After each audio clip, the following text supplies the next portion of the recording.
సినీ రాజకీయ వర్గాల్లో నడుస్తున్న చర్చ నిజమైంది. ప్రముఖ కొరియోగ్రాఫర్ జానీ మాస్టర్ జనసేన గూటికి చేరారు. జనసేన అధినేత పవన్ కళ్యాణ్ సమక్షంలో జానీ మాస్టర్ ఆ పార్టీలో చేరారు. పవన్ కళ్యాణ్ స్వయంగా జానీ మాస్టర్కు కండువా కప్పి పార్టీలోకి ఆహ్వానించారు. నెల్లూరుకు చెందిన జానీ మాస్టర్ ఈటీవీలో ప్రసారమయ్యే ఢీ షో ద్వారా పాపులర్ అయ్యారు. ఆ తర్వాత ప్రముఖ హీరోల సినిమాలకు కొరియోగ్రాఫర్గా మంచి పేరు సంపాదించుకున్నారు. అయితే ఈ మధ్యకాలంలో జానీ మాస్టర్ జనసేనలో చేరతారంటూ ప్రచారం జరిగింది. అందుకు తగ్గట్లుగానే జనసేన నేతలతో టచ్లో ఉంటూ వచ్చారు జానీ మాస్టర్. కొద్ది రోజుల నుంచి నెల్లూరుతో పాటు ఏపీలోని పలు ప్రాంతాల్లో పర్యటిస్తున్నారు. ఇటీవల జరిగిన అంగన్వాడీల సమ్మెలోనూ జానీ మాస్టర్ పాల్గొన్నారు. అంగన్వాడీలకు మద్దతుగా తన గళం విప్పారు. అంగన్వాడీల నిరసనలో ప్రాణాలు కోల్పోయిన ఓ అంగన్వాడీ కార్యకర్త కుటుంబాన్ని కలిసి ఆర్థిక సాయం సైతం అందజేశారు.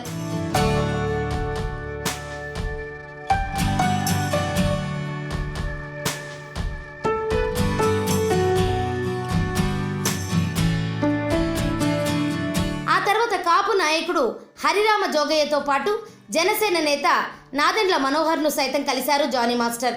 దీంతో ఆయన జనసేనలోకి చేరతారంటూ ప్రచారం జరిగింది. ఈ ప్రచారాన్ని నిజం చేస్తూ జానీ మాస్టర్ బుధవారం పవన్ కళ్యాణ్ సమక్షంలో జనసేనలో చేరారు. మరోవైపు జానీ మాస్టర్ జనసేన నుంచి నెల్లూరు జిల్లాలో ఏదో ఒక స్థానం నుంచి బరిలో దిగే అవకాశం ఉందనే వార్తలు వస్తున్నాయి. వీటిపై క్లారిటీ రావాలంటే మరికొంతకాలం నిరీక్షించక తప్పదు.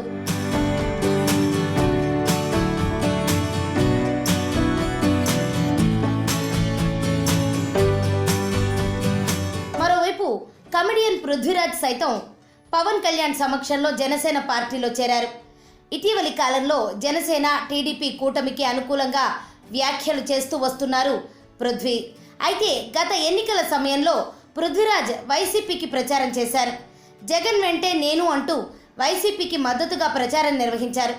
ఎన్నికలు జరిగి వైఎస్ఆర్సీపీ అధికారంలోకి వచ్చాక పృథ్వీరాజ్ను శ్రీ వెంకటేశ్వర భక్తి ఛానల్కు చైర్మన్గా నియమించారు. అయితే ఆయనపై లైంగిక వేధింపుల ఆరోపణలు రావడంతో ఆ పదవి నుంచి తప్పించారు. అప్పటి నుంచి వైఎస్ఆర్సీపీకి దూరమైన పృథ్వీరాజ్ క్రమంగా జనసేనకు దగ్గరయ్యారు. బుధవారం ఆ పార్టీ కండువా కప్పుకున్నారు.